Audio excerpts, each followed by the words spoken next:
Hello everyone, welcome to Login Giant. In this video, we'll learn how to show off your NFTs on Instagram. Without any further ado, let's get into the video.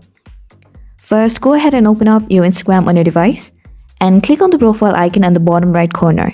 Now, click on the hamburger icon, the menu icon on the top right corner of the screen. And now from here, select the digital collectibles option. And now select get started and then continue.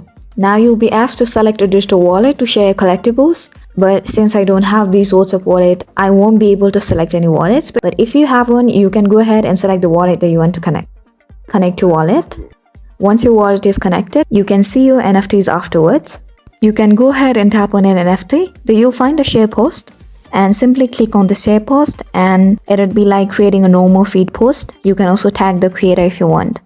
And with this, you'll be now able to show off your NFTs on Instagram. So we hope you find this video helpful. Please make sure to hit the like button and subscribe to us for more helpful tutorials.